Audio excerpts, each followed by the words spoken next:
శని వెళ్ళేటప్పుడు లాభం చేసిపోతాడు, మంచి ధనాన్ని చెల్తాడని. సో ఇది అందరికీ లభిస్తుందా, లేకుంటే దాంట్లో ఉన్న కొంతమందికి వస్తుందా? శని స్టార్టింగ్లో హైప్ ఇస్తే ఎండింగ్లో కింద పడతాను.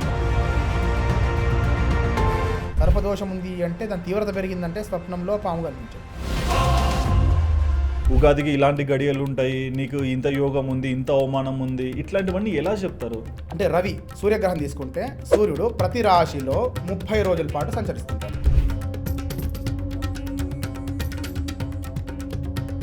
పంచాంగంలో తిథి, వారము, నక్షత్రము, యోగము, కరణము అనేటువంటి 5 అంగములతో కూడినటువంటిది పంచాంగం. మన పౌర్ణమి రోజుల్లో సముద్రంలో ఉప్పెనలు వస్తాయని చెప్తుంటాము.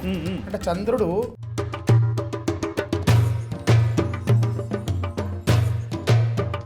ఒక్కొక్క గ్రహం ఒక విశిష్టత ఏంటి? ఎండకి ఎక్స్పోజ్ అయ్యే విధంగా, ఆ ఎండ సూర్యకిరణాలు పడే విధంగా కూర్చోబెడుతుంటుంది ఉదయం పూట. సూర్య నమస్కారాలు చేస్తే ఏమవుతుందంటే శరీరంలో ఉన్నటువంటి అన్ని అవయవాలకి ఆ యూవీబీ రేస్ తగిలి శరీరాన్ని కూర్చోబెట్టగలుగుతాం, కానీ మనసుని మనము ఇక్కడ కూర్చోబెట్టలేం. అంటే ఇప్పుడు మీరు అంటున్నారు గత జన్మది కూడా ఇక్కడ ఎఫెక్ట్ అవుతుందని. నిజంగా గత జన్మని మీరు చూడగలుగుతారా? నా భుక్తం క్షీయతే కర్మ కల్పకోటి శతైరపి అవశ్యం అనుభోక్తవ్యం కృతం కర్మ శుభాశుభం అని శాస్త్రం చెప్తుంది. పూర్వజన్మ కృతం పాపం వ్యాధి రూపేణ పీడ్యతే. అసలు ఈ ఉచ్చ స్థితి ఏంటి, నీచ స్థితి ఏంటి? దోషం లేనటువంటి మానవుడు ఉండడు. జాతకాలు లేవనుకోండి, కొంతమందికి ఎప్పుడు పుట్టినామో ఎప్పుడు వచ్చామో తెలీదు. మరి అలాంటి వాళ్ళ జాతకాలు మీరు ఎలా డిసైడ్ చేస్తారు? జ్యోతిష్ శాస్త్రంలో ప్రశ్నాశాస్త్రం. Hi viewers, welcome to Aadan. నేను మీ హోస్ట్ సుధిరెడ్డి. ప్రస్తుతము చాలామంది డివోషనల్ అయిపోయారు, కానీ డివోషనల్ పీరియడ్లో ఏం చేస్తున్నారంటే చాలా డౌట్స్ ఎక్కువగా పెట్టుకుంటారు. ఆ డౌట్స్కి సరైన స్వామీజీ దగ్గరికి వెళ్తారు, లేకుంటే మన చుట్టుపక్కల ఉన్న వాళ్ళ దగ్గరికి వెళ్ళి మన డౌట్స్ని ఎక్స్ప్రెస్ చేస్తారు. బట్ అక్కడి నుంచి వచ్చే ఆన్సర్స్ కానీ రెమెడీస్ కానీ ఒక పర్ఫెక్ట్ సొల్యూషన్ అయితే చాలా తక్కువ మందికి దొరుకుతుంది. సో వాటన్నిటి డౌట్స్కి ఒక సొల్యూషన్ ఇవ్వడానికి నేను ఇంటర్వ్యూ చేస్తున్నా అండి. సో ఈయన ఎవరో కాదు, వేదిక్ ఆస్ట్రాలజర్ సాంకేత్ శర్మ గారు మన స్టూడియోలో ఉన్నారు. సో బేసిక్గా గ్రహాలు ఎలా ఉంటాయి, అండ్ మరోపక్క కుజదోషం అంటారు, వాస్తు దోషం అంటారు, లేకుంటే నీకు నీచ యోగం ఉందంటారు, మంచి యోగం ఉందంటారు, ఈ హోమం చేయి, ఈ పూజ చేయి, ఇలా చాలా డౌట్స్ అయితే మీరు ఇంప్లిమెంట్ చేస్తారు. బట్ ఏది ఎందుకు చేయాలి, ఏ టైంలో చేస్తే మనకి ఎలాంటి ఫలితం ఉంటుంది, అసలు బేసిక్ దీన్ని మనం ఎందుకు నమ్మాలి, ప్రతి ఒక్కటి కూడా మన ముందున్న గెస్ట్ సాంకేత్ శర్మ గారిని అడిగి తెలుసుకుందాం. నమస్తే గురూజీ. నమస్తే శివార్పణ. ఎలా ఉన్నారు? బాగున్నాను. మీరు? I'm so happy. సో నేను చాలామందివి చూస్తుంటాను, అంటే స్వామీజీలు వస్తారు, ఎన్నో ఇంటర్వ్యూలలో వాళ్ళలో ఉన్న డిఫరెంట్ యూనిక్నెస్ చెప్తారు. బట్ నాకు నాలెడ్జ్ కావాలి, అంటే మీ నాలెడ్జ్ ఎంత ఉంది, దానిలో డెప్త్ మేము ఏం తెలుసుకోవచ్చు అనేది కావాలి. So first thing, straight question. ఎక్కడో ఆకాశంలో ఉంటాయి గ్రహాలు, మనం భూమి మీద ఉంటాం, కానీ ఇక్కడ కూర్చొని వచ్చే నెల ఎలా ఉంటుంది, వచ్చే సంవత్సరం ఇలా ఉంటుంది, ఉగాదికి ఇలాంటి గడియలు ఉంటాయి, నీకు ఇంత యోగం ఉంది, ఇంత అవమానం ఉంది, ఇట్లాంటివన్నీ ఎలా చెప్తారు? సో సనాతన ధర్మంలో గొప్ప విషయమే అదండి. అంతరిక్షంలో గ్రహాలని తిరుగుతుంటాయి, వాటి యొక్క ప్రభావం ఖగోళం మీద చూపిస్తుంది. అంటే ఈ భూమండలంలో నివసించేటువంటి కేవలం మానవుల మీద కాకుండా ప్రతి అణువు మీద ఆ గ్రహాల యొక్క ప్రభావం ఉంటుంది.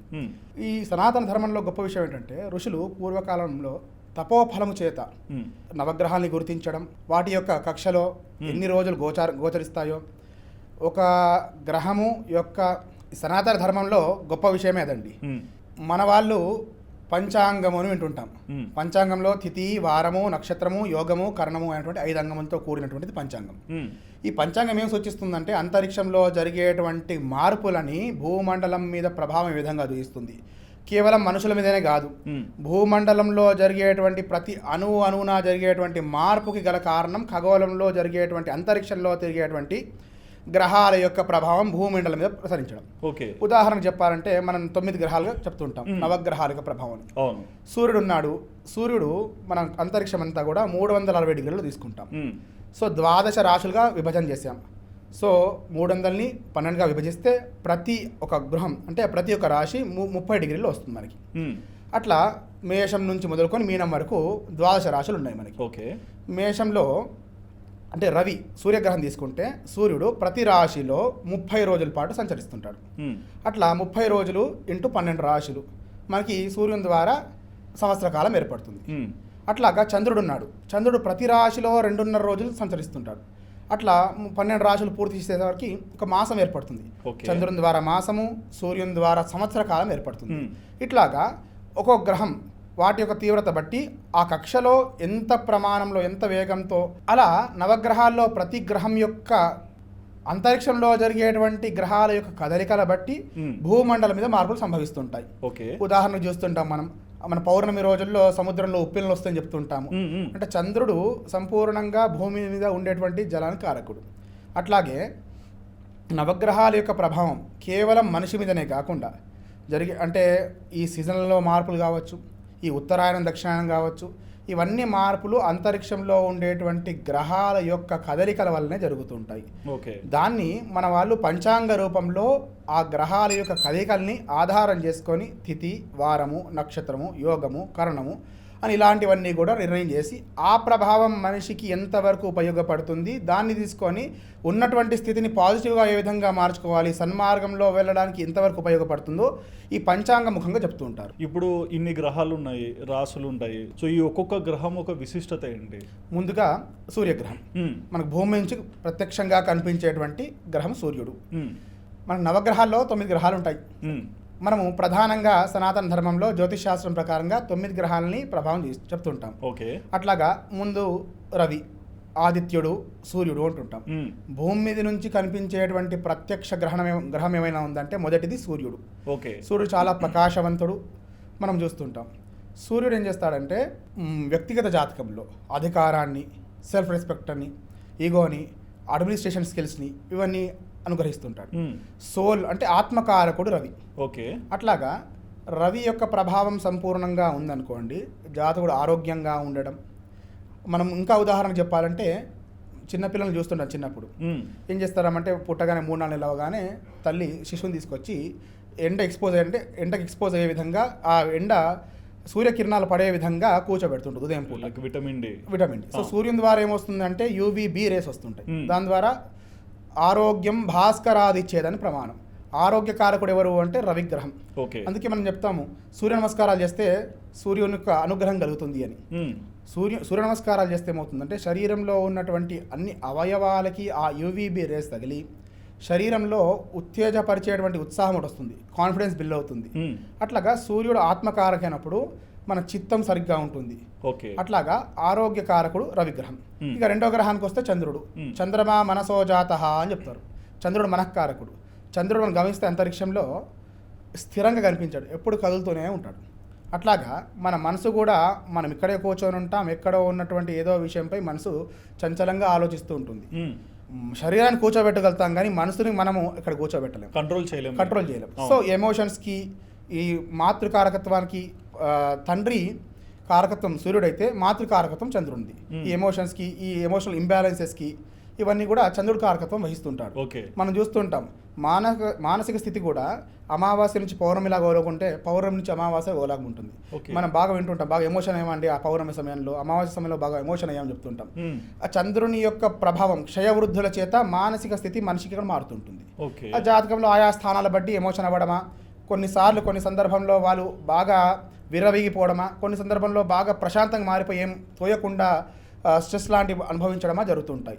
సో ఈ మనఃకారకుడు మన మనిషిలో ఈ మనస్సు అనేది చంద్రుని ఆధీనంలో ఉండేటువంటిది. ఈ మూడో గ్రహం కుజుడు, అంగారకుడు అనుకుంటాం. ఉష్ణగ్రహం, అగ్రెసివ్ ప్లానెట్స్, బాగా ఆరోగ్యానికి ఉంటాడు, శీఘ్ర ఫలితాన్ని ఇచ్చేటువంటి వాడు. మనం వింటుంటాం కుజదోషము అని చెప్తుంటాం. కుజదోషం ఉన్నటువంటి వాళ్ళు ఏం చేస్తారంటే ఆర్థికంగా బాగా రుణంలో పడి ఉంటారు ఎప్పుడు. సో ఒక క్షణం పాటు తీసుకున్నటువంటి నిర్ణయం బట్టి శేష జీవితం అంతా అనుభవిస్తుంటారు. బాగా అగ్రెసివ్ కాబట్టి వాహన ప్రయాణంలో బాగా వేగంగా వెళ్తుంటారు. ఒక క్షణం పాటు యాక్సిడెంట్ అవ్వడం, కాలో చేయి విరగడం, ఆ తర్వాత శేష జీవితం అంతా బాధపడుతుంటారు. అంటే కుజుడు ఉంటే ఇలా అవుతుంది. కుజుడు అంటే నీచ స్థానంలో ఉండి ఉంటే, అంటే ఈ నీచము ప్లస్ అనేది ఎలా చెప్తారంటే, సో రాశులలో ఆయా ఇప్పుడు కుజగ్రహం ఉంది, మేష వృశ్చిక యోర్ భౌమః అంటే స్వస్థానాలు అని చెప్పబడ్డాయి. ఆ రాశికి స్వస్థానాలు ఏంటి, ఫ్రెండ్లీ గ్రహాలు ఏంటి, న్యూట్రల్ గ్రహాలు ఏంటి, నెగిటివ్ గ్రహాలు చెప్తుంటాం. అట్లా కుజుడు తీసుకున్నప్పుడు ఈ అంటే క్షణం పాటు వెంటనే నిర్ణయాలు మార్చేటువంటిది సేనాధిపతిగా చెప్తుంటాం. ఒక యుద్ధరంగంలో సేనాధిపతి తీసుకున్నటువంటి నిర్ణయం. మనం బాగా ట్యూన్ చేసాము, యుద్ధం ఈ విధంగానే చేయాలి, శత్రువులు ఈ విధంగా దాడి చేయబోతున్నారు మనకి అనుకుంటాం. కానీ యుద్ధ రంగంలో వెళ్ళిన తర్వాత రియాలిటీ మారొచ్చు. సో మనం ఎక్స్పెక్ట్ చేసిన విధంగా ఎదుటివాడు రాకపోవచ్చు. అవును. సో రాజుగారు కింగ్ ఏదైతే ఉంటారో సూర్యుడు అనుకున్నాము, క్వీన్ చంద్రుడు అనుకున్నాం.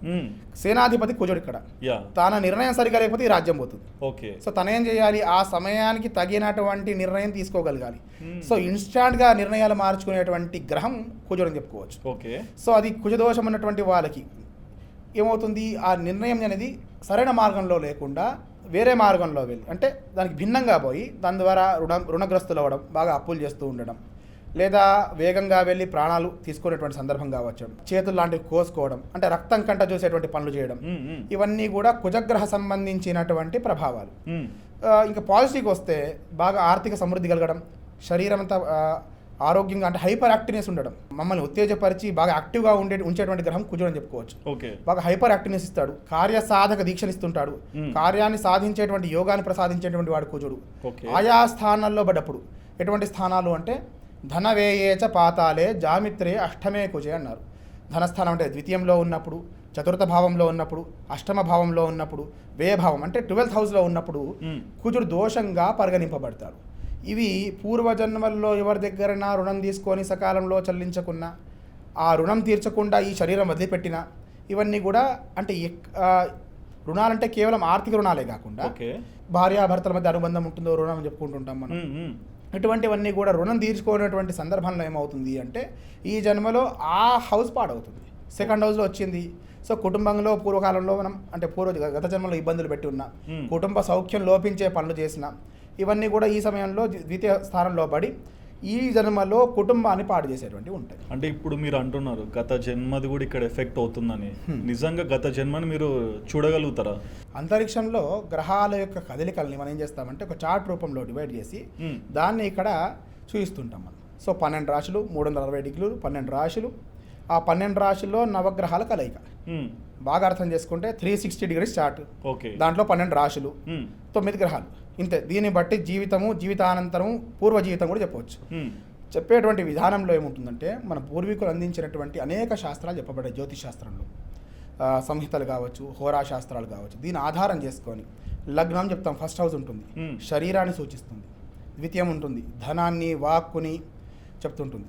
మూడోది ఉంటుంది, రిలేషన్షిప్స్, బ్రదర్స్, కజిన్స్ గురించి చెప్తుంటుంది. 4th హౌస్ ఉంటుంది, తల్లి, వాహనాలు గురించి చెప్తుంటుంది. 5th హౌస్ ద్వారా ఏం చెప్పవచ్చు, సంతానం, సౌభాగ్య విషయాలు చెప్పుకోవచ్చు. షష్టమ భావం, శత్రువులు, గుప్త శత్రువులు, ఇవన్నీ 6th హౌస్ ద్వారా ప్రెడిక్ట్ చేయొచ్చు. 7th హౌస్, కలత్రం, వివాహము, వైవాహిక జీవితము, రిలేషన్షిప్స్, బాండింగ్, పార్ట్నర్షిప్స్, అవన్నీ 7th హౌస్ బట్టి చెప్పొచ్చు. 8th హౌస్, మృత్యు సంబంధించినటువంటి విషయాలని 8th హౌస్ బట్టి ప్రెడిక్ట్ చేయొచ్చు. 9th హౌస్, భాగ్యస్థానం, ఏ సమయంలో ఏది అనుభవించనున్నామో అది చెప్పేటువంటిది 9th హౌస్. మంత్రోపదేశం కావచ్చు, గురు సేవ చేసేటువంటి యోగం కావచ్చు, గురుముఖత వచ్చేటువంటి ఉపదేశం కావచ్చు, ఏ శాస్త్ర ప్రావీణ్యత సంపాదించనున్నామో కావచ్చు, ఇవన్నీ కూడా 9th హౌస్ బట్టి. ఏ దేవతార్చన చేస్తామో, ఏ దేవతార్చన, ఇప్పుడు మనకు తెలియకుండానే కొన్ని దేవతార్చనలకి, అంటే కొన్ని దేవతలకు మనం బాగా అట్రాక్ట్ అయ్యి బాగా ఉత్సాహంతో పూజ చేస్తుంటాం. అట్లని చెప్పి ఈ దేవత మీద మాకు అభిమానం లేదని కాదు, భక్తి లేదని కాదు, కానీ కొన్ని బాగా కనెక్ట్ అవుతుంటాయి. ఇవన్నీ ఏంటంటే పూర్వజన్మ రుణాల బట్టి. సో 9th హౌస్ ఏమవుతుందంటే ఆ దేవతార్చన, సౌభాగ్య స్థానంగా చెప్తున్నాం. ఈ 10th హౌస్ వచ్చేసి రాజ్యం.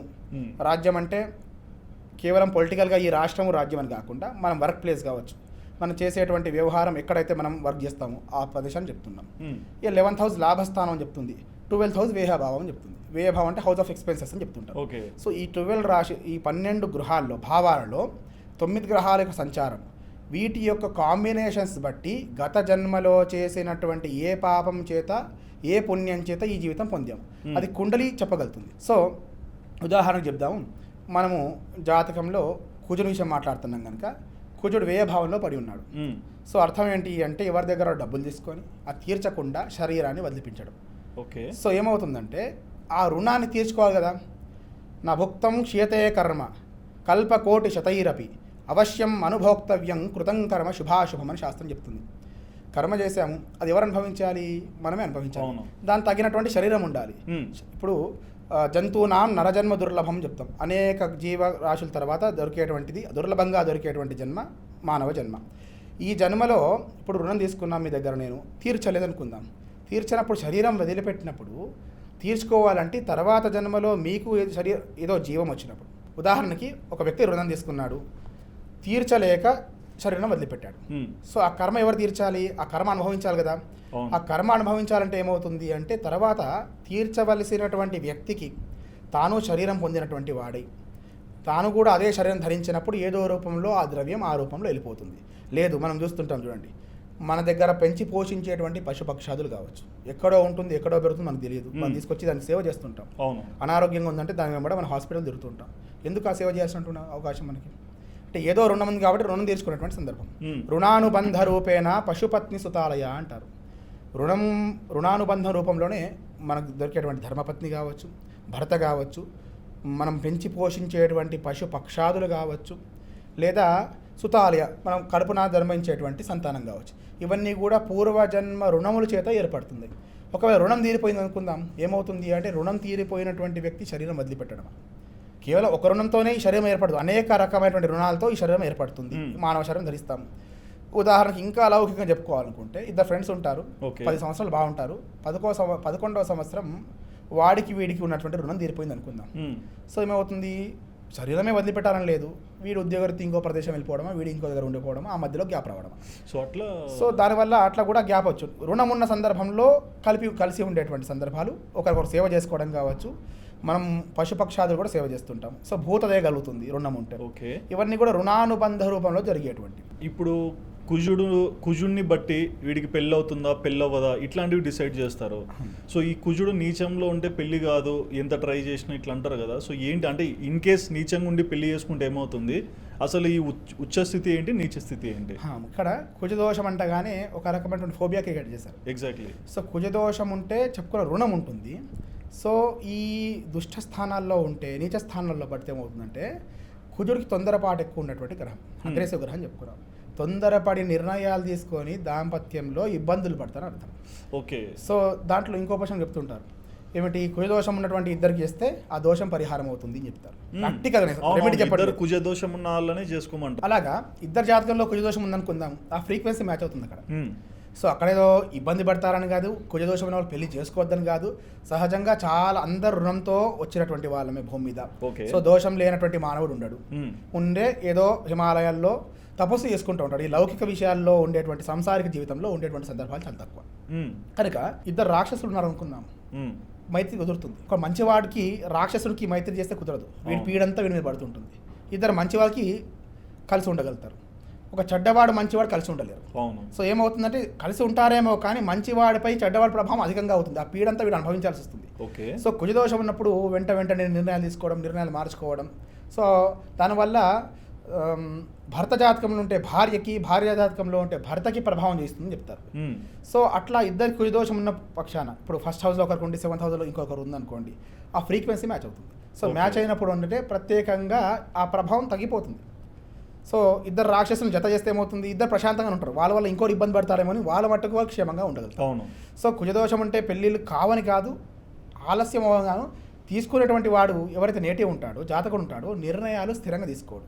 అదే కుజుడితో శుక్రుడు ఉన్నాడు అనుకోండి, వెంటనే రిలేషన్షిప్స్ మార్చుతాం, స్థిరమైనటువంటి బాండింగ్ ఉండదు. ఇంకా ప్రతి పార్ట్నర్షిప్ బ్రేక్ ఉంటుంది, రిలేషన్షిప్ బ్రేక్ ఉంటుంది. వెంటనే స్త్రీ జాతకంలో ఉంటే పురుషుడి జాతకంలో ఉంటే స్త్రీకి ప్రభావం చేస్తుందని చెప్పుకున్నాం. స్త్రీ జాతకంలో కుజుడితో శుక్రుడున్న నీచ స్థానంలో పడ్డ లాంగ్ లాస్టింగ్ రిలేషన్షిప్స్ ఉంటుంది. అంటే అది ఫర్ ఎవర్. సో ఆ దశ వచ్చినప్పుడు, ఆ అంతర్దశ వచ్చినప్పుడు ఇటువంటి ప్రభావాలు ఎక్కువ జరుగుతుంటాయి. ఓకే. సో వీటికి ఏం చేయాలంటే భూతదయ కలిగి అన్ని ప్రాణుల యందు సద్భావంతో ఉండి సేవ చేయడం వల్ల కొంత కర్మ తొలగించుకోగలుగుతాం ఒకటి. రెండవది నవవిధ భక్తులు చెప్పబడ్డాయి, కీర్తనం, శ్రవణం, దాస్యం, ఇటువంటి ఏ ఒక భక్తిని ఆచరించిన ఆ ప్రభావం తగ్గుతుంది. రెండవది సుబ్రహ్మణ్య స్వామి ఆరాధన చాలా విశేషంగా చెప్పబడింది కుజదోషానికి. మంగళవారం రోజు సుబ్రహ్మణ్య స్వామి ఆరాధన చేస్తే, సుబ్రహ్మణ్య స్వామిని దర్శించుకున్న, సుబ్రహ్మణ్య స్వామి వారికి ఎర్రటి పుష్పాలతో అర్చన చేసిన కుజదోషం వల్ల వచ్చేటువంటి అగ్రెసివ్నెస్ అంతా పోతుంది. సో దానివల్ల ఏమవుతుంది అంటే స్థిరమైపోతారు, దాంపత్యంలో ఈ చిన్నపాటి ఒడిదొడుగులు లేకుండా పోతాయి, సాఫీగా జీవనం సాగుతుంటుంది. అంతే తప్ప కుజదోషం ఉన్నటువంటి వాళ్ళు చేసుకోకూడదని కాదు, చేసుకుంటే ఏమో జరుగుతుందని కాదు. ఏమవుతుందంటే ఈ డిస్టర్బెన్సెస్ అధికమవుతాయి. సో దానికి ఏంటంటే పూర్వమే కుజదోషం ఉంటే దాన్ని చూసి ఆ ప్రభావం ఉన్నటువంటి వాళ్ళు ముందుగా పరిహారాలు లాంటివి ఆచరించినట్లయితే. రెండవది పుట్టినప్పుడు జాతకం ఏర్పడింది. సో వివాహం వయసు అంటే 25, 26, 22 ఆ సర్టన్ ఏజ్ వచ్చినప్పుడు వివాహం చేసుకుంటారు. ఆ సమయం కల్లా జాతకుడు ఒకవేళ కుజగ్రహ సంబంధించినటువంటి పరిహారాలు చేసుకున్నా, లేదా భూతదయ కలిగి ఉన్నా, ఆవులకి గోసేవ చేసిన, లేదా ఆర్థికంగా ఇబ్బంది పడేటువంటి వాళ్ళకి సహాయం చేసిన, కనీసం ఒకరికి భోజనం పెట్టినా ఆ కర్మ ఫలితం తగ్గుతుంటుంది. ఓకే. సో జన్మతః కుజుడు నీచలో ఉన్నాడు, పూర్తిగా వ్యయస్థానంలో ఉన్నాడు, అష్టమంలో ఉన్నాడు, దోషం చెప్పలేము. ఏమవుతుంది, చేసినటువంటి పుట్టిన తర్వాత చేసినటువంటి కర్మలు ఈ సమయంలో ఉన్నాయి కదా, అది బ్యాలెన్స్ చేస్తుంటాయి అనమాట. ఓకే. సో స్టేబుల్గా ఉన్న విధిగా యాజ్ ఇట్ ఈస్గా ఫలితం చూపించకపోవచ్చు. రెండవది సప్తమ భావం కలత్ర భావంలో ఉంటుంది. దాంతోపాటు పార్ట్నర్షిప్లో కూడా ఇబ్బందులు వస్తుంటాయి. కొందరు చూస్తుంటాం బిజినెస్లో సో లైఫ్ పార్ట్నర్ అంతే, బిజినెస్ పార్ట్నర్ అంతే. కొందరు చూస్తుంటే ఏమవుతుందంటే బిజినెస్ పెడుతుంటారు, ఎవరితో స్థిరంగా వ్యాపారం చేయరు. బుద్ధి జ్ఞానం ఉన్నా, డబ్బులు బాగా సంపాదించినా ఏదో కారణం నుంచి ఆ కారణం చేత గొడవ పడో లేదా ఇష్టం లేకో వెళ్ళిపోతుంటారు. So long lasting relationships build చేయనియడు. ఓకే. సో ఇలాంటి రెమెడీస్ పాటించినప్పుడు ఏమవుతుందంటే పూర్తి కర్మను తొలగించుకోలేం, కానీ కొద్దో గొప్ప దాని యొక్క తీవ్రతను తగ్గించుకోగలుగుతాం మనం. సో నెక్స్ట్ కుజుడు తర్వాత బుధుడు మంచి మేధస్సు, మంచి వాక్కు, మధురమైనటువంటి వాక్ ఇచ్చేటువంటి వాడు. గణిత శాస్త్రము, ఆర్థిక లావాదేవీలు, వ్యాపారము ఇవన్నీ కూడా బుధుని ఆధీనంలో ఉంటాయి. ఓకే. అట్లా బుధుడు మంచి బుద్ధికారకుడు. బుధుడు నీచలో పడితే దుర్బుద్ధి కలుగుతుంది. ఉదాహరణకు చెప్పాలంటే ఒక వస్తువు కనిపించింది అక్కడ, కష్టపడి నేను కొనుక్కోవాలనిపించడం సద్బుద్ధి. ఇక ఎట్లాగో కనిపించింది కదా, ఇంటర్వ్యూ అయిన తర్వాత పట్టుకపోతే దుర్బుద్ధి కదా. సో బుధుడు క్షణం పాటు బుద్ధిని మారుస్తుంటాడు. సో దీన్ని చంద్రుడు లింక్ అయ్యాడు అనుకుందాం. చంద్రుడు మనఃకారకుడు, బాగా ఎమోషన్ చేస్తుంటాడు, దీన్ని బలపరుస్తుంటాడు. ఓకే. సో బుధుడు ఏం చేస్తాడు, దాంతో కుజుడుతో అయ్యాడు అనుకుందాం, వెంటనే ఇంప్లిమెంట్ చేస్తుంటాడు, ఒక క్షణంలో ఇంప్లిమెంట్ చేస్తుంటాడు. సో బుధుడు శుభస్థానంలో ఉంటే మంచి బుద్ధి, వ్యాపార నైపుణ్యం, మంచి వాక్కు, మీడియా, పబ్లికేషన్స్ ఇవన్నీ కూడా బుధుని ఆధీనంలో ఉంటాయి. ఓకే. అట్లాగే ఇక పంచమ గ్రహం విషయానికి వస్తే బృహస్పతి అందరికీ తెలిసినటువంటి గ్రహం. ఇది మనం వింటుంటాం తరచుగా. ఏదైనా శుభకార్యం చేయాలంటే పండితుని దగ్గరికి వెళ్ళి లేదా దేవాలయ అర్చకుని దగ్గరికి వెళ్ళి ముహూర్తం చూసి గురుబలం ఉందా అని అడుగుతాం. సింపుల్గా అడగాల్సిన విషయం ఏంటంటే గురుబలం ఉందా అని చెప్పేసి ఆ పండితుని అడుగుతుంటాం. సో గురువు అంటే సామాన్యులు కూడా ఎంత విశ్వాసం అంటే గురువు దృష్టి పడి ఉంటే, గురువు ఒకటి అనుకూలంగా ఉంటే సకల శుభకార్యాలు జరుగుతాయి. మనకు ఉదాహరణకి లౌకికం చెప్పుకుంటే ఒక పాఠశాల తరగతి ఉంది. తరగతి గదిలో ఒక ఉపాధ్యాయుడు వేదిక మీద పాఠం చెప్తున్నాడు, లేదా కూర్చొని విద్యార్థులను చూస్తున్నాడు. సుమారుగా 20 మంది 30 మంది విద్యార్థులు ఉన్నారు. అట్లాగా అందరికీ మానసిక స్థితి ఒకలాగా ఉండకపోవచ్చు. దాంట్లో ఉత్తములు ఉండొచ్చు, పక్కన వాళ్ళు ఇబ్బంది పెట్టే వాళ్ళు ఉండొచ్చు, శ్రద్ధగా చదువుకునే వాళ్ళు ఉండొచ్చు, చదువుకొని ఇంకొంచెం చదివేవాడు ఉండొచ్చు, చెప్పేవాడు ఉండొచ్చు. సో ఇక్కడ ఏమవుతుంటే గురువుగారి దృష్టి పడ్డంతసేపు చెడ్డవాడు మంచివాడిని ఇబ్బంది పెట్టడు. ఓకే. గుర్తుపెట్టుకోండి మీరు బాగా. చెడ్డవాడు వాడు నిజంగా నికృష్టుడైనప్పటికీ, పక్కన వాడికి ఇబ్బంది పెట్టేటువంటి తత్వం ఉన్నప్పటికీ ఆ గురువు దృష్టి పడంతసేపు, ఆ ఉపాధ్యాయుని దృష్టి పడంతసేపు ఏం చేస్తారంటే పక్కన వాడు ఇబ్బంది వాడి పనిలో వాడు స్టేబుల్ అయిపోతారు అక్కడ. ఓకే. సో పక్కన పాటు చేయడు. ఈ గ్రహాల్లో కూడా ఏంటంటే గురు దృష్టి అంటే బృహస్పతి, దేవగురువు అయినటువంటి బృహస్పతి దృష్టి మిగతా గ్రహాలపై పడి ఇది శుభస్థానంలో ఉంటే పాపగ్రహాలు కూడా పాప ఫలితాన్ని న్యూట్రల్ అయిపోతాయి. సో అందుకే గురువు మంచి స్థానంలో ఉన్నప్పుడు, ద్వితీయంలో ఉన్నప్పుడు, పంచమంలో, నవమంలో, ఏకాదశంలో ఉన్నప్పుడు శుభకార్యాలు చేస్తుంటాం. ఆ గురు బలంగా ఉండేటువంటి సమయంలో చేసినటువంటి ఏ శుభకార్యం కూడా సక్సెస్ ఉంటుంది. దాంట్లో ముహూర్త లోపం అంటే అటువంటివి ఏం జరగకుండా గురువు ఒకటి అనుకూలంగా ఉంటే, గురువు యొక్క శుభ దృష్టి ఉంటే సకల సౌభాగ్యాలు సిద్ధిస్తుంది, దాంట్లో సందేహం లేదు. ఓకే.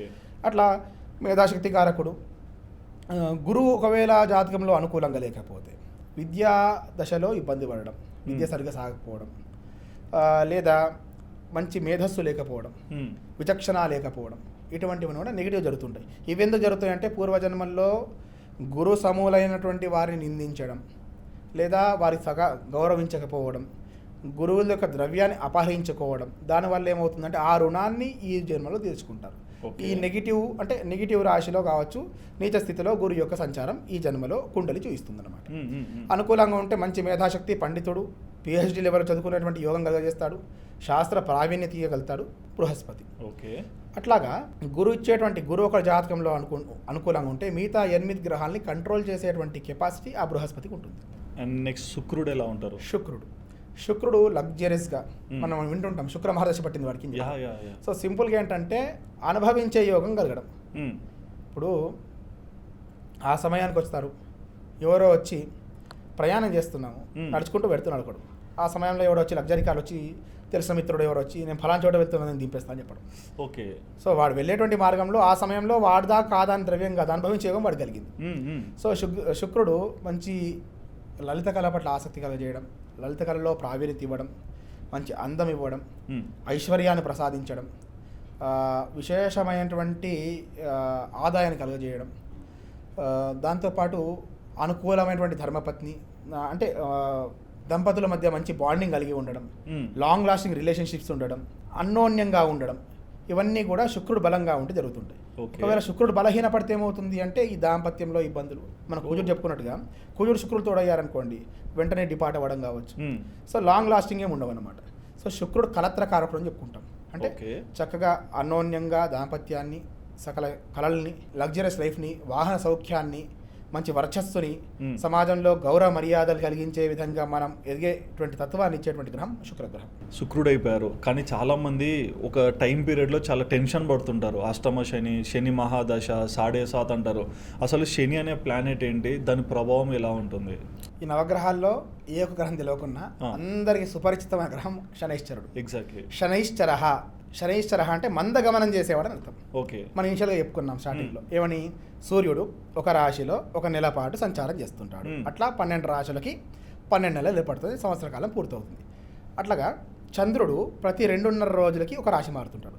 కానీ శనైశ్చరుడు ప్రతి 2.5 సంవత్సరాలకు ఒక రాశి మారుతాడు. ఇప్పుడు ఒక రకమైనటువంటి ఇబ్బంది ఉంది మీకు, 2.5 days అనిపించింది, పెద్ద ఇబ్బంది అనిపించదు మీకు. సో 3rd day 5 అనుకూలంగా ఉంటుంది మీకు. శని వచ్చినప్పుడు మీరు అన్నట్టుగా ముందుగా శని ధర్మబద్ధంగా ఫలితాన్ని ఇచ్చేటువంటి న్యాయాధికారిగా చెప్తుంది నవగ్రహాలు. మనం చేసినటువంటి కర్మ ఫలితాన్ని ఇస్తుంటాడు. కొత్తగా లేనటువంటి ఇబ్బందులు పెట్టడు, ఉన్నటువంటి కర్మ అనుభవించేటువంటి యోగం. ఇప్పుడు ఉదాహరణకు చెప్దాం. ప్రస్తుతం కుంభరాశిలో శని సంచారం ఉంది. సో కుంభరాశిలో శని సంచారం ఉంది అంటే మకరం వారికి ద్వితీయంలో ఉన్నట్టు, కుంభం వారికి జన్మంలో ఉన్నట్టు, మీనం వారికి వ్యయంలో ఉన్నట్టు. ఈ 3 రాశుల వారికి ఏలనాడు శని ప్రభావం ఉంటుంది. సో ఈ ఏలనాడు శనిలో అనగానే అందరూ 7.5 అంటూ ఉంటాం కదా, అందరూ భయపడుతుంటారు. ఏం చేస్తాడయ్యా అంటే మనం చేసినటువంటి శని అనుకూల గోచారం ఉన్నప్పుడు మనం చేసినటువంటి కర్మలు ఏవైతే ఉంటాయో దానికి ద్విగుణీకృత ఫలితాలు ఇక్కడ ఇస్తుంటాడు. సో శని అనుకూలంగా ఉన్నాడు, నేను అహంకారం చేత బాగా ఒకరిని ఇబ్బంది పెట్టాను, ఆ సమయానికి వాడికి సమాధానం చెప్పేటువంటి శక్తి వాడి దగ్గర లేకపోవచ్చు. కానీ కర్మ వెంటాడుతుంది కదా మనకి. సో చేసినటువంటి కర్మ అవశ్యం అనుభోక్తవ్యం, కృతం కర్మ శుభాశుభం. కొన్ని కోట్ల సంవత్సరాలన్నా కర్మ అనుభవించాల్సిందే. కనుక అప్పుడేమవుతుంది, ఏలనాటి శని వచ్చినప్పుడు ఆ కర్మ తిరిగి పొందుతాం మనం. ఆ వ్యక్తి నుంచే కాకపోవచ్చు, కానీ సేమ్ అనుభవం మనం అనుభవిస్తుంటాం, అనుభవంలోకి వస్తుంది. అట్లా 12th హౌస్లో ఉన్నప్పుడు ఏమవుతుంది అంటే ఎక్స్పెన్సెస్ ఎక్కువ అవడం కావచ్చు, ఆర్థిక పరంగా బాగా ఇబ్బందులు పెట్టడం అంటే ఆయన ఇబ్బంది పెట్టడం. ఏమవుతుంది, బుద్ధి కర్మానుసారంగా మారుతుంటుంది. ఏమవుతుంది, ఏదో అత్యాశకు వెళ్ళడం, వినాశకాలే విపరీత బుద్ధి అంటుంటాం. ఏదో డబ్బులు వస్తాయేమో, ఇన్స్టాంట్గా మనం సంపాదించుకోవచ్చేమో, ఇది మంచి అవకాశం, నాకే అవకాశం లభించింది, నాకు తప్ప ఇంకో రాదేమో, ఆలోచిస్తే మరి రేపటికి అవకాశం ఉంటుందో అని చెప్పేసి బాగా ఆశ పెరిగి ధనం ఇన్వెస్ట్ చేస్తారు, నష్టపోతారు. సో జన్మంలోకి వస్తారు. జన్మం శరీరాన్ని సూచిస్తుంది. ఆ టైంలో శారీరకమైనటువంటి పీడ బాగా మీరు గమనించండి. ఏలనాడు శని వచ్చిందంటే ఖచ్చితంగా ఈ అబ్డోమెన్ రిలేటెడ్ హెల్త్ ఇష్యూస్ వస్తుంది, దాంట్లో డౌట్ లేదు. ఈ వెన్ను భాగము, ఆ పై కింది భాగం కూడా ఇబ్బంది అవుతుంది. శని ద్వారా వచ్చేటువంటి ఇబ్బంది అయితే చెప్తున్నాను, అన్డయాగ్నోసిస్ ఉంటుంది, డయాగ్నోసిస్ అవ్వదు లైఫ్ టైం. ఈ ఏలనాడు శని అయ్యేంత వరకు, ఈ జన్మం నుంచి ద్వితీయంలో వేయండి అనుకోండి, ఆ ఇబ్బంది ఉండదు మీకు. ఈ టైంలో మీరు ఎంత మెడిసిన్ వాడండి అది ఫలించదు. నాకు తెలిసిన 100 మంది క్లయింట్ జాతకాలు చూస్తుంటాం కదా, ఏలనాడు శని వచ్చిందనగానే అనారోగ్య సమస్యలు అవి డయాగ్నోసిస్ కావు. ఏ వైద్యశాలకు వెళ్ళినా ఏం లేదు, కొంతపాటు ఎక్సర్సైజ్ చేయండి, సమయానికి ఆహారం తీసుకోండి అని చెప్పేసి సజెస్ట్ ఇస్తారు తప్ప మరి ఇబ్బంది ఉంటుందా అంటే జాతకుడు ఇబ్బంది అనుభవిస్తుంటాడు. ఏమవుతుంది, వాక్కు ద్వారా చేసినటువంటి కర్మ ద్వారా చెప్పుకున్నాము మనం. ఒకరు ఎవరు తిట్టామనుకోండి, తిరిగి మనకు అదే విధంగా ఫలితం వస్తుంది. శరీరం ద్వారా చేసినటువంటి కొన్ని ఇబ్బందులు ఉంటాయి. సో ఎవరు అనుభవించాలి, అది ఈ శరీరంలో ఉన్నప్పుడు మనమే అనుభవించాలి కనుక శరీర పీడ జరుగుతుంది.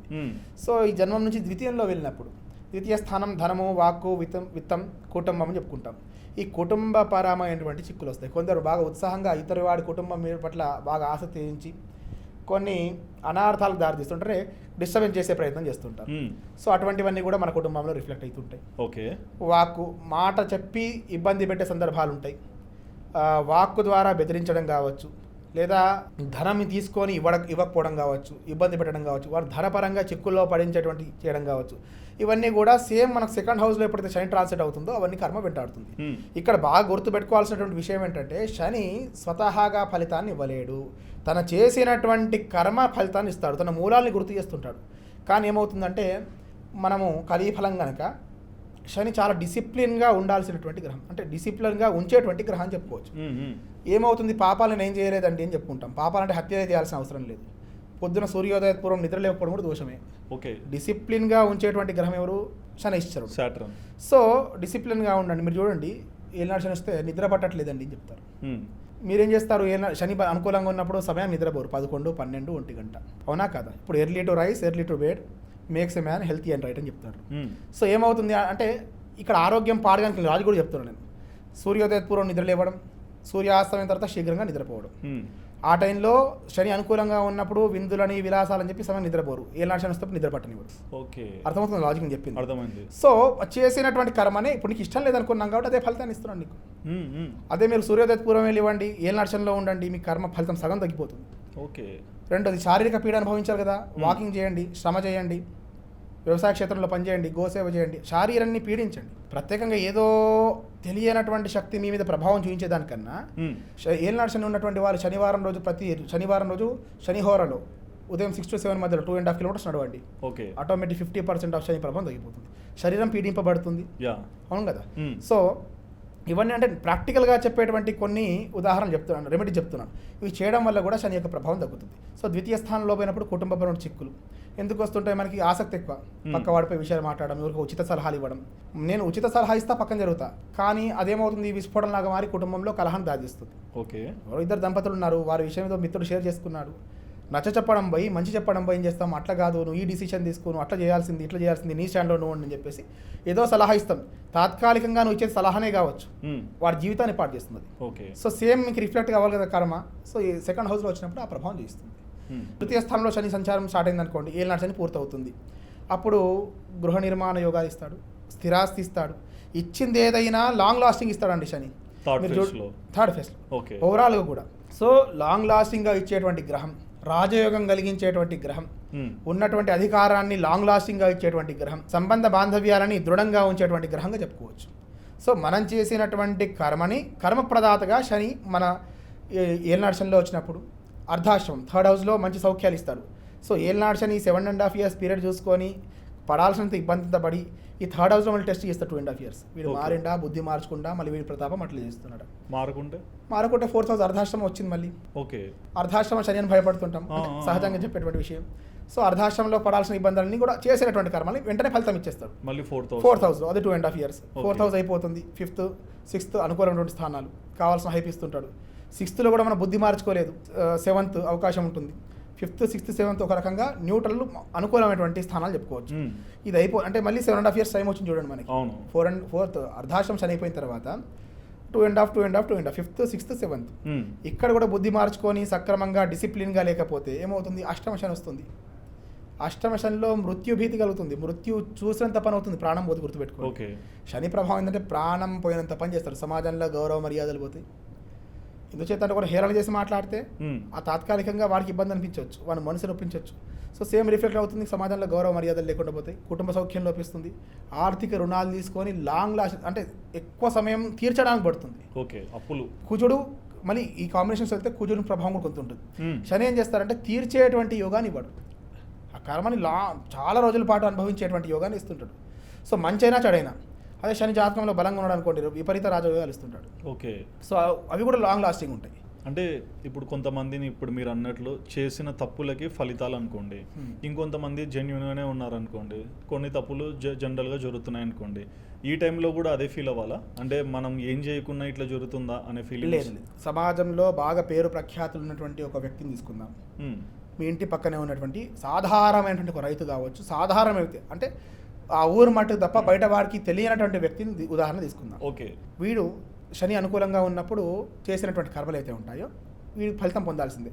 అట్లాగా ఆ జాతకుడు కూడా అంతే, ఇద్దరికి ఒకటే సమయంలో ఆ శని ఏళ్ళనాడు శని కానీ అష్టమ శని కానీ ప్రారంభమైంది. వీడు కూడా ఇబ్బంది అవుతుంది, వాడికి ఇబ్బంది అవుతుంది. సో వీడికి జరిగినటువంటి ఇబ్బంది ఎంతవరకు పోతుంది అంటే ఆ ఊరు మట్టుకే పోతుంది. ఓకే, సో ఆ వ్యక్తికి జరిగినటువంటి ఇబ్బంది సమాజం అంతా తెలుసుకుంది, దేశం అంతా తెలుసుకోగలుగుతుంది. ఏమవుతుంది, మీ యొక్క తీవ్రత. ఇప్పుడు నలుగురిని ఇబ్బంది పెట్టేటువంటి మాటలు నేను మాట్లాడాను అనుకోండి, ఆ నలుగురిలోనే నా భాస్పాలు అవుతాం. ఓకే, సో వీడు చేసినటువంటి పాపం ఒకరో ఇద్దరి మధ్యలో ఉంది అనుకోండి, అంత మధ్యలో పోతుంది, అంత మించి స్ప్రెడ్ కాదు. సో చేసినటువంటి కర్మ తీవ్రత కూడా తగ్గదు. సో దానికి రెట్టింపు ఫలితం ఇస్తుంది. ఉదాహరణకు చెప్పాలంటే మన రాజయోగం గురించి చెప్పుకున్నాం కదా, ఒక కొండపై రాజు ఉంటాడంట. ఓకే, రాజ్యాన్ని పరిపాలిస్తుంటాడు. ఆ కొండకి వెళ్ళేటువంటి మార్గంలో స్టార్టింగ్ పాయింట్లో ఒక భిక్షగాడు కూర్చొని భిక్షాటం చేస్తుంటాడు. సో రాజుగారికి ఏళ్ళనాడు శని స్టార్ట్ అయింది, ఈ భిక్షగాడు కూడా ఏళ్ళనాడు శని స్టార్ట్ అయింది. ఇద్దరు కర్మ అనుభవిస్తున్నారు. రాజుగారు ఏం చేస్తున్నాడు, రాజ్యం ఉంది కదా అహంకారం చేత ఏం చేస్తున్నాడు అంటే అనుకూలంగా ఉన్నటువంటి స్థితిలో శ్రమ దోపిడీ చేసుకున్నాడు, అంటే వాళ్ళ దగ్గర ఉండేటువంటి ప్రజలకి శ్రమ చేయించుకొని తగినటువంటి ప్రతిఫలం ఇవ్వకపోవడం, లేదా వాళ్ళు దండించడం, అనవసరంగా వాళ్ళపై ప్రతాపం చూయించడం, నేనే గొప్ప అని చూయించుకోవడం, పక్క రాజ్యం వాళ్ళతో భయభ్రాంతులు చేయడం ఈ బలగాన్ని చూసుకొని, అట్లా అనేక రకమైనటువంటి అంటే ఎన్ని దౌర్జన్యాలు చేశాడో అహంకారం చేత అన్ని దౌర్జన్యాలు ఆ రాజు చేశాడు. సో ఈ ఏలినాటి శని వచ్చినప్పుడు ఏమవుతుంది అంటే అప్పటిదాకా చేసినటువంటి ఫలాన్ని అనుభవించాలి కదా. ఇంకా రాజుగారు చేసినటువంటి పాపమే కాకుండా రాష్ట్రకృతం పాపం అని చెప్తారు. రాజ్యంలో చేసినటువంటి జనాలు చేసినటువంటి పాపం అంతా అనుభవించాల్సింది ఎవరు? రాజుగారు అనుభవించాలి. సో ఏమవుతుంది అంటే అప్పుడు ఈ ఏలినాటి శని స్టార్ట్ అవ్వగానే దినదినంగా అంటే ఫస్ట్ ఏం చేశాడు, శ్రామికుల్ని ఇబ్బంది పెట్టాడు, వాళ్ళ యొక్క శ్రమను దోచుకున్నాడు, తగినటువంటి ప్రతిఫలం ఇవ్వలేదు. అక్కడ నుంచి ఒక రకమైనటువంటి విభేదం ఏర్పడుతుంది. తన రాజ్యంలోనే అంతర్గతంగా కలహాలు ప్రారంభమవుతాయి. పక్క రాజ్యం వారు కూడా అనవసరంగా దండన చేయడం లాంటివి చేస్తాడు. సో వాళ్ళు మిత్రులుగా ఉన్నటువంటి వాళ్ళు శత్రువులుగా మారిపోయారు. ఓకే. సో ఏమవుతుంది, ఇటువంటి చేసినటువంటి అన్ని ఇబ్బందుల వల్ల దినదిన ప్రవర్ధమానంగా ఏమవుతుందంటే ఎదగాల్సింది పోయి తనకున్నటువంటి ఆస్తులు అంతస్తులు ఎన్నున్నా కొండని ఆ పెద్ద రాజ్యాన్ని పరిపాలించేటువంటి రాజైనప్పటికీ ఏమవుతుంది, ఏలినాటి శని వచ్చేసరికి 12th house, first house, second house వచ్చేసరికి పూర్తిగా భిక్షాటన చేసేటువంటి పరిస్థితి వస్తుంది. రాజ్యం పోతుంది, పక్క రాజ్యం వాళ్ళు ఉన్నటువంటి మిత్రులు ఉన్నటువంటి వాళ్ళు శత్రువులుగా మారుతుంటారు. సో చేసినటువంటి కర్మ అనుభవించి ఏమవుతుందంటే పూర్తి భిక్షాటన చేసేటువంటి స్థాయికి వస్తాడు. వీడేం చేస్తాడు, భిక్షగాడు కదా వీడు, కర్మ అనుభవిస్తున్నాడు, భిక్షాటన చేస్తున్నా అంటే పాపం కొంత తొలగించుకుంటాడు అర్థం. నిత్యం తనకు వచ్చినటువంటి దాంట్లో ఇంకొకరికి భోజనం పెట్టడము, లేదా సర్వభూత దయ కలిగి ఉండడము, ఒకరి ఇబ్బంది పెట్టకపోవడము, వీడి బుద్ధి కలిగింది వీడికి. నేను పాపం అనుభవిస్తున్నా అంటే సంథింగ్ ఏదో నేను చేసినటువంటి పాపం నా మీద వెంటాడుతుంది అనుకున్నాడు. కానీ రాజుగారికి అది లేదు, అహంభావన ఉంది. ధనం ఉంటే సహజంగా మాకురు ధన జన యవ్వన గర్వం హరితే నిమిషత్ కాల సర్వం అంటారు ఆదిశంకరాచార్యులు భజగోవిందంలో. ధనం ఉందని, యవ్వనం ఉందని, బలగం ఉందని చెప్పేసి విరవీగిపోవద్దట. హరిత నిమేషత్ కాల సర్వం, కాలం క్షణం పాటు అన్నీ హరించిపోతాయంట. ఆ అధికారం ఉన్నప్పుడు, డబ్బు ఉన్నప్పుడు ఇవన్నీ కూడా ఏమనిపిస్తాయి అంటే చెప్తారు కదా వేదాంతం అనిపిస్తుంది. అనుభవంలో వచ్చినప్పుడు ఖచ్చితంగా నిజమే కదా అని స్ఫురణకు వస్తుంది. ఏదైనా తన దాకా వచ్చేంత వరకు తెలియదు అనుకుంటాం. మనం చెప్తుంటాం శాస్త్రాలు నమ్మనండి నేను అని చెప్తుంటాం. ఏలినాటి శని రానివ్వండి, దేవుడు అనుకుంటే దేవాలయం వెళ్తాడు, ఖచ్చితంగా పొద్దున్న వేస్తే శనివారం వస్తే శివాలయం తప్ప ఇంకో దగ్గర కనిపించాడు. ఓకే, శాస్త్రం నమ్మని వాడి విషయం కూడా చెప్తున్నాను, వందల మంది చూసి చెప్తున్నాను. సో ఏదైనా తనంత వరకు తన మూలాల్ని గుర్తు చేసేటువంటి వాడు శని. ఇక్కడ భిక్షాడు ఏమవుతుందంటే ఏలినాటి శనిలో ఉన్నాడు కాబట్టి ఆ పాపం తొలగించుకుంటూ భూతదయ కలిగి ఉండి అన్ని ప్రాణుల పట్ల మంచి సద్భావన కలిగి ఉండి ఉండడం వల్ల ఏమవుతాడు అంటే వీడు రాజులాగా మారుతాడంట. ఓకే, ప్రశాంతంగా ఉంటాడు, చేసినటువంటి పుణ్యం ఉన్న దాంట్లో ద్రవ్యం అనుభవించి వీడికి వెళ్ళేదో రాజ్యంలో కూర్చోబెట్టలేదు విన్ని. ఏమవుతుంది, వాడి కుటుంబంలో వాడు మంచిగా పోషించుకొని గృహ నిర్మాణం చేసుకొని ధర్మపత్నితో పిల్లలతో సౌఖ్యంగా ఉండడం అంటే వాడు రాజు కదా. అవును. సో ఆ యోగం వాడికి వచ్చింది. కానీ రాజుగారికి ఏమైంది, రాజ్యం పోయింది. సో చేసినటువంటి కర్మ ఫలాన్ని అదే విధంగా ఇచ్చేటువంటి వాడు కర్మప్రదాత శనైశ్వరుడు. అందుకే శని అనగా భయపడతాం, డిసిప్లిన్ లేకుండా ఉంటాం, సమయానికి ఆహారం తీసుకోము, అందుకే అప్ డౌన్ పట్ల హెల్త్ ఇష్యూస్ వస్తాయి, అజీర్ణం కావచ్చు, యాసిడిటీ వస్తుంది. ఏలినాటి శని వచ్చిందంటే యాసిడ్ ఖచ్చితంగా వస్తుంది, డౌట్ లేదు దాంట్లో. ఓకే. సో ఇవన్నీ కూడా కర్మల ఆధారంగా కూడా కొన్ని వ్యాధులు సంక్రమిస్తుంది. సో ఈ శని ప్రతికూలంగా అనుకూలంగా ఉన్నటువంటి సమయంలో చేసినటువంటి సత్కర్మలకి మంచి ఫలితాలు ఇస్తాడు, ఇట్లా భిక్షగాడికి ఇచ్చినట్టుగా. దుష్కర్మలకి రాజుగారు ఏ విధంగా అయితే రాజ్యం కోల్పోయాడో ఆ విధంగా ఫలితాన్ని ఇస్తుంటాడు. కర్మప్రదాత ఉన్నటువంటి కర్మని యాజ్ ఇట్ ఈస్గా ఇంకా ద్విగుణీకృత ఫలితాన్ని ఇచ్చేటువంటి వాడు తప్ప కర్మ నుంచి విముక్తి కానివ్వడు. సో మనం చేసేటువంటి మనం నడవడిక, మన వ్యవహారము, మనం ఉండేటువంటి స్థితిగతులను బట్టి శని యొక్క ప్రభావం చూస్తారు తప్ప భయపడాల్సిన అవసరం ఏం లేదు. అండ్ కొన్ని చోట్ల మేము వింటుంటాం, అంటే ఎక్కువ వీడియోస్లో శని వెళ్ళేటప్పుడు లాభం చేసిపోతాడు, మంచి ధనాన్ని చెల్తాడని. సో ఇది అందరికీ లభిస్తుందా లేకుంటే దాంట్లో ఉన్న కొంతమందికి వస్తుందా? శనేశ్వరుడు ఈ 7.5 పీరియడ్స్లో కొందరు ఏమంటారంటే స్టార్టింగ్ ఫేజ్లో బాగా అనుకూలంగా ఉంటే ఈ లాస్ట్ 7.5 పీరియడ్ అయితే పూర్తవుతుందో ఆ టైం కొంచెం ప్రతికూలంగా ఉంటుందని, లేదా స్టార్టింగ్లో ఇబ్బంది ఉంటే లాస్ట్ ఫేజ్లో బాగా హైప్ వస్తుందని చెప్పుకుంటుంటాం. సో ఇక్కడ సెకండ్ హౌస్ అయిన తర్వాత థర్డ్ హౌస్ వచ్చేసి చాలా సౌఖ్యాలు కలిగించేటువంటి స్థానం ఇది. సో ఆ టైంకి వచ్చేసరికి ఏమవుతుంది అంటే మనం చూస్తుంటాం, ఒక రైల్వే స్టేషన్లో నిలబడ్డాం మనం, ట్రైన్ వస్తుంది అంటే దాని ప్రభావం మొదలవుతుంది, శబ్దం. అవును, మన దగ్గర ఉన్నప్పుడు అలాగ ఉంటుంది, మనం దాటిపోతుంది శబ్దం దూరంగా వినిపిస్తూ కొంత దూరం పోయేంత వరకు ఉంటుంది. అట్లాగే శని యొక్క ట్రాన్సిట్ స్టార్ట్ అయింది అన్నప్పుడు దాని ప్రభావం మొదలవుతుంది. ఓకే, మన దగ్గర ఉన్నప్పుడు ఫలితం అలాగ ఉంటుంది, వెళ్తుందంటే ఫలితం పోతుంది. సో థర్డ్ హౌస్ వైపు వెళ్తున్నప్పుడు ఏమవుతుంది అంటే ఆ ఫలితాలు కాస్త ముందుగానే ఇస్తారు. ఓకే. రెండోది, కొందరికి మరి స్టార్టింగ్ ఎందుకంటే అందరికి లాస్ట్లోనే ఇవ్వాలి కదా అనుకుంటాం కదా. సో 11th హౌస్ నుంచి 12th వస్తారు కదండి. 11th హౌస్ లాభస్థానం అని చెప్పుకున్నాం. అవును. సో లాభాన్ని కూడా ఏం చేస్తాడు, శని వెళ్ళేంత వరకు చెప్పుకున్నాం, ఆ ట్రైన్ వెళ్ళేంత వరకు శబ్దం వినిపిస్తుంది. 12th హౌస్లో ట్రాన్సిట్ స్టార్ట్ అయినప్పటికీ ఆ దాని తాలూకా ఫలితాలు అనుభవిస్తూనే ఉంటాడు. దీనికి ఇంకా డీపర్గా చెప్పాలంటే శని యొక్క స్వస్థానం కావచ్చు, ఉచక్షేత్రంలో ఉన్నటువంటి కావచ్చు, అటువంటి వాళ్ళకి ఇటువంటి ఫలితాలు ఎక్కువ చూస్తుంటారు. అన్ని రాశుల వారు కాకుండా కుంభరాశి వాళ్ళు, మకర రాశి వారికి ఈ ప్రభావం ఎక్కువగా ఉంటుంది. సో శని ఎప్పుడనండి ఫలితం ఇచ్చాడు అంటే ఏదో మనం కర్మరహితంగా ఇవ్వలేదు, మనం చేసినటువంటి కర్మకే ఫలితం ఇచ్చాడు. మనకి ఇబ్బంది పెట్టాడు అంటే లేదు, మనం చేసినటువంటి కర్మనే ప్రభావం చూపించాడు. సో శని కొత్తగా ఇచ్చింది లేదు, మన దగ్గర తీసుకుంది లేదు, మిమ్మల్ని సెట్ రైట్ చేసి ఒక డిసిప్లిన్లో సన్మార్గంలో పెట్టి ఆ ఫేస్లో వెళ్ళిపోతాడు అంతే. ఇప్పుడు ఎగ్జాంపుల్ మీరు అన్నారు కదా, ఇప్పుడు మకర కుంభ వీళ్ళకి ఇట్లా ఉంటుందని, అంటే నేను విన్నదాని ప్రకారం ఆస్ట్రాలజీలో వీళ్ళిద్దరికి శని దేవుడు, అంటే లైక్ వాళ్ళ ఇంట్లోనే స్వస్థానం కదా. ఇన్ కేస్ ఒక మకర రాశి కుంభరాశి కనుక ఇద్దరు ఫ్రెండ్స్ అయినా అవ్వండి, రిలేషన్ అయినా అవ్వండి, వీళ్ళిద్దరిట్లో ఒక గొడవ వస్తే ఎవరికి ఫేవర్ చేస్తాడు? అట్లుండదండి. ఇప్పుడు ఏమవుతుందంటే సరే రెండింటికి స్వస్థానం. సో స్వస్థానం ఉన్నప్పుడు ఏమవుతుంది అంటే అసలు అటువంటి సందర్భమే రాదు. ఓకే, ఒకవేళ వచ్చింది అనుకుందాము, ఏ రంగంలో అంటే దేనికి సంబంధించినటువంటి విషయంలో ఆ ఇబ్బంది వచ్చింది. ఓకే, సో దాన్ని రూల్ చేసేటువంటి లార్డ్ ఎవరు, ఏ గ్రహం రూల్ చేస్తుంది. సో ఇప్పుడు శని ఇద్దరు చదువుకుంటున్నారు, ఇద్దరికి రిజల్ట్ రావాలి, రిజల్ట్ రోజు ఇద్దరు వెయిట్ చేస్తున్నారు, శని దశలో ఇద్దరు ఉన్నారు. సో అక్కడ ఒకరి జాతకంలో గురు వ్యయంలో ఉన్నాడు, ఒకరు లాభంలో ఉన్నాడు. ఓకే, అర్థమైంది కదా. సో గురు లాభంలో ఉన్నటువంటి వాడికి మంచి ఫలితాలు వస్తాయి, వ్యయంలో ఉన్నటువంటి కొంచెం విషమ ఫలితాలు వస్తుంటాయి. ఓకే, సో కేవలం ఒకటే గ్రహం ఆధారం చేసుకుని కాకుండా ఈ గ్రహాల యొక్క ఆస్పెక్ట్స్ని, కాంబినేషన్స్ని తీసుకొని అసలైన ప్రొడక్షన్ చేయొచ్చు మనం. ఇప్పుడు మీరు చెప్పారు ఈ 7.5 శని దశ పీరియడ్లో మనిషికి కొంచెం హెల్త్ ఇష్యూస్ వస్తాయి, మెయిన్గా అబ్డామినల్ ఇష్యూలు వస్తాయి కూడా అని చెప్పారు కదా. సో అంటే ఇది ఏ ఫేజ్లో రావచ్చు, 1 2 3 ఎట్లా రావచ్చు, ఒకవేళ వస్తే ఎట్లుంటుంది దీని ఎఫెక్ట్? ఓకే, మనం చూస్తుంటాం పూర్వజన్మ కృతం పాపం వ్యాధి రూపేణ పీడ్యతే అని చెప్తుంటాం. పూర్వజన్మలో చేసినటువంటి పాప పుణ్య ఫలితాలు ఏవైతే ఈ జీవితంలో జాతకుడికి రోగము అనారోగ్యము సూచిస్తాయో, అదేవిధంగా ఈ శని అనుకూలంగా ఉండేటువంటి సమయంలో చేసినటువంటి కర్మలు ఈ ప్రతికూల సమయాల్లో ఫలితం చూపిస్తాయి. ఓకే, ఇప్పుడు పూర్వజన్మలు చేసినటువంటి కారణాలు కొన్ని ఉంటాయి, మనం ఉదాహరణ చూస్తుంటాం. ఎటువంటి వ్యసనాలు ఉండవు వాడికి, డిసిప్లిన్గా ఉంటాడు ఈ జన్మలో, కానీ పూర్వజన్మలో కొంత రుణం మిగిలి ఉంది, చేసినటువంటి పాపం ఉంది, అనుభవించాలి, అదేమో ఈ శరీరంలో అనుభవించాలి. అప్పుడు ఏమవుతుంది, వ్యాధి రూపేణ పీడింపబడతారు. అట్లాగా ఈ ప్రారబ్ధ కర్మలో సంచిత కర్మ ఏ విధంగా అనుభవిస్తున్నామో అట్లాగా ఈ ఏళ్ళనాటి శని వచ్చినప్పుడు కూడా ఈ ఫేస్లో, ఈ ట్రాన్సిట్లో, ఈ 30 years అయితే చక్రం తీసుకుంటుందో అట్లాగా 4th house 8th house 12th 1st 2nd కాకుండా వేరే వేరే స్థానాల్లో శని ట్రాన్సిట్ అయినప్పుడు చేసినటువంటి కర్మలు ఏవైతే ఉంటాయో దుష్కర్మలు తీవ్రత ఎక్కువ ఉన్నప్పుడు శారీరకంగా పీడింపబడతాం. ఓకే, తచ్చంతి ఔషధై దానై జపహోమ సురార్చని అన్నారు. ఔషధములు స్వీకరించిన ఒక పద్ధతి అయితే జపం చేయడం, దానములు చేసుకోవడం, భగవతార్చన చేయడం, భగవతుపాసన చేయడం, దాన ధర్మాలు చేయడం, వీటి ఏటి ద్వారా అయినా కూడా దాని తీవ్రతను తగ్గించుకునేటువంటి అవకాశం ఉంది. కర్మను పూర్తిగా తగ్గించుకోలేము, ఏం చేసుకోగలుగుతాము అంటే దాని యొక్క తీవ్రతని కొంత మనము మిటిగేట్ చేసుకునేటువంటి అవకాశం మనకు ఉంటుంది. ఓకే, అండ్ రాహు గురించి ఏం చెప్తారు అంటే చాలామంది ఏమంటారు, మెయిన్గా నవగ్రహాలలో రాహు కూడా చాలా బలమైన వ్యక్తి, ఈ కోర్టు వ్యవహారాలు ఇట్లాంటి వాటిల్లో కూడా ఆయన ప్రభావం ఉంటుందంటారు. సో రాహు గురించి మీరేమంటారు?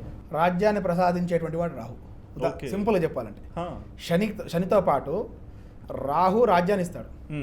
అట్లాగా ఇల్యూషన్ గ్రహం, మాయ, ఈ కలియుగం నడిపించేటువంటి గ్రహంగా చెప్పుకోవచ్చు. ఇల్యూషన్, ఈ కెమెరా ఇవన్నీ కూడా ప్రసార మాధ్యమాలంతా కూడా రాహు ప్రభావంగా జరిగేటువంటివి. ఇల్యూషన్లో ఉంచేటువంటి వాడు, మాయలో భ్రాంతిలో ఉంచేటువంటి గ్రహం ఉంచేటువంటి గ్రహం రాహు. ఓకే, జాతకంలో పాపగ్రహాలు చెప్తారు రాహుని కేతువుని. రాహు ఇల్యూషన్ ఇస్తే వైరాగ్యాన్ని ఇచ్చేటువంటి వాడు కేతు.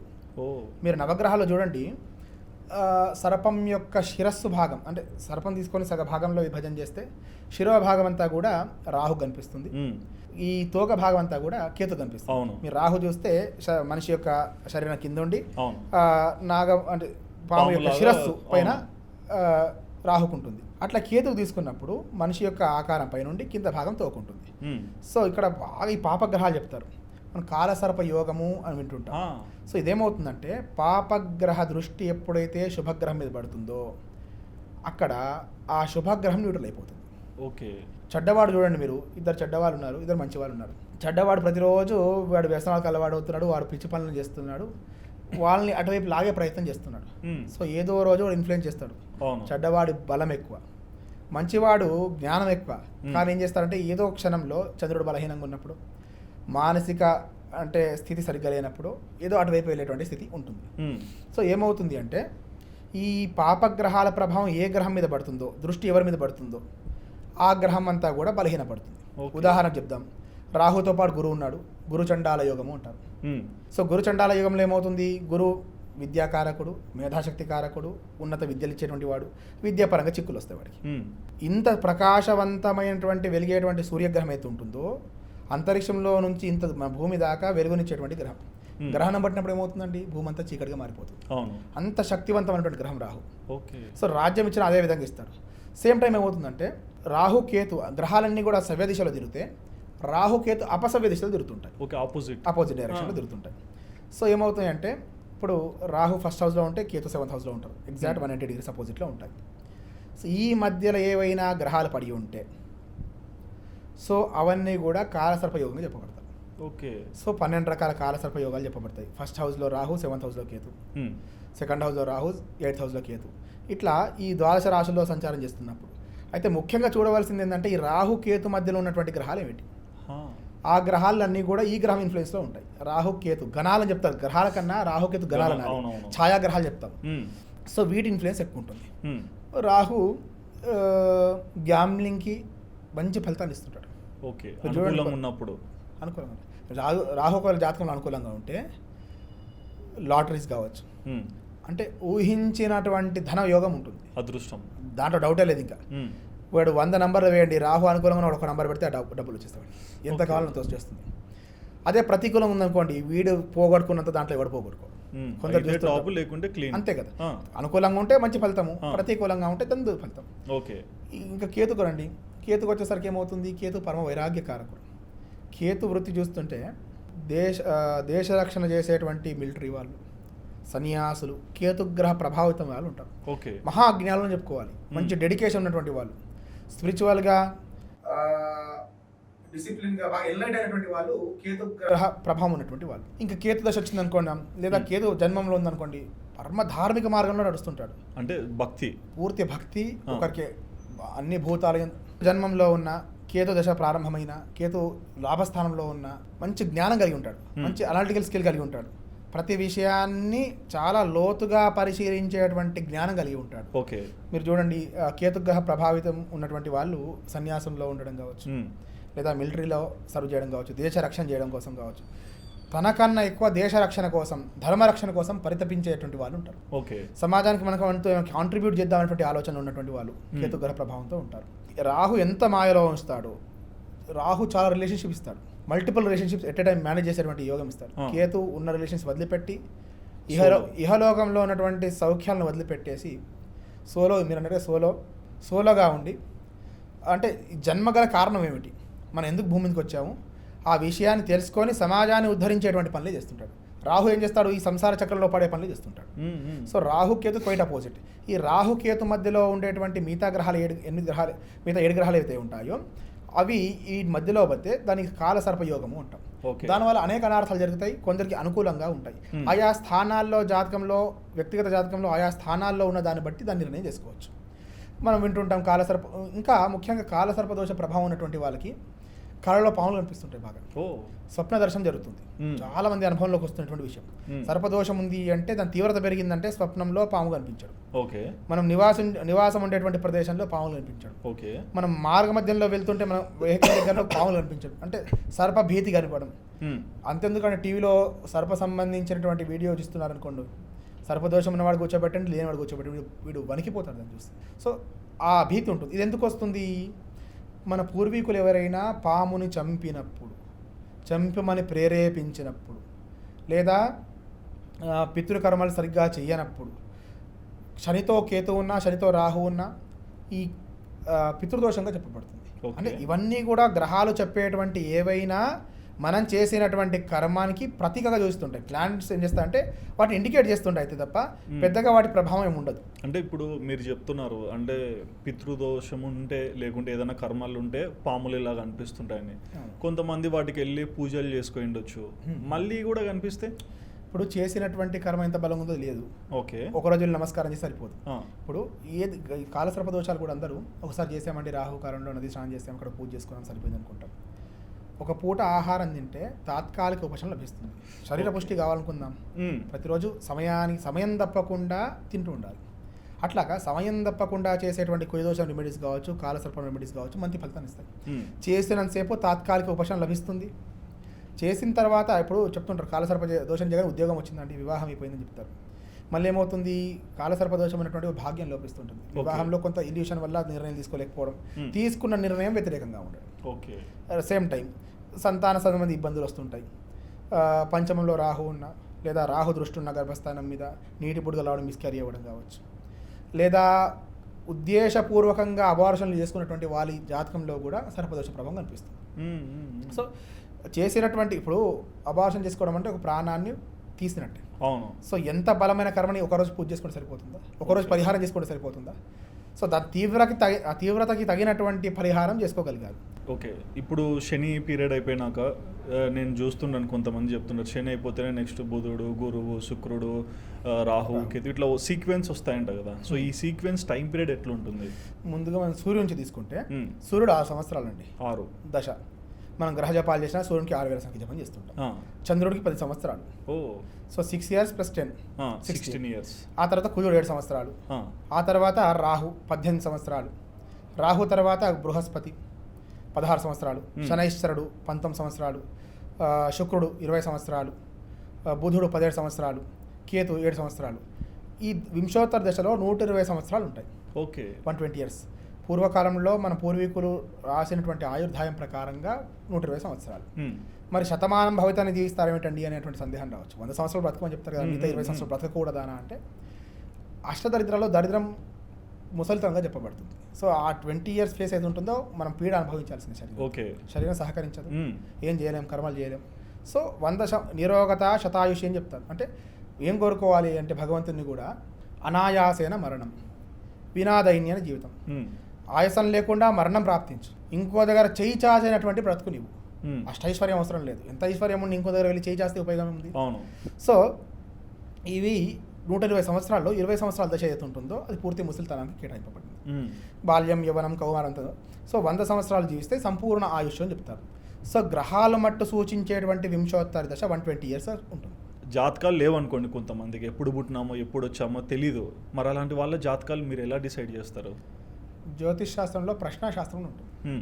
సో ప్రశ్న ఏం చేస్తుంది అంటే మన కుండలి ఏర్పడింది ఈ జన్మలో మనం వచ్చాము అంటే భూమి మీద వచ్చినప్పుడు దానికి కారణాలు 3 అండి. ఓకే, 3 రకాల కారణాలు అనుభవిస్తుంటాం: సంచిత, ప్రారబ్ధం, ఆగామి. ఒకటి దేవరుణం, ఋషి రుణం, పితృణం అటువంటి రుణాలు కలిగి ఉంటాము. అవి సంచిత, ఆగామి, ప్రారబ్ధ కర్మల్లో చూపిస్తుంటాయి. అట్లాగా నష్టజాతకులు ఉన్న జాతకం లేదు, కానీ ఈ సమయంలో అనుభవించేటువంటి ప్రారంభం ఏమిటి, ఆ సమయానికి మనం ప్రశ్న చక్రం క్యాచ్ చేసినప్పుడు ఆ ఫలితం దానికి అనుకూలంగా వస్తాయి. ఉదాహరణ చెప్తాం. మీరు ఒక 2 సంవత్సరాల కింద ఒక విత్తనం నాటారు, మామిడి విత్తనం అనుకుందాం.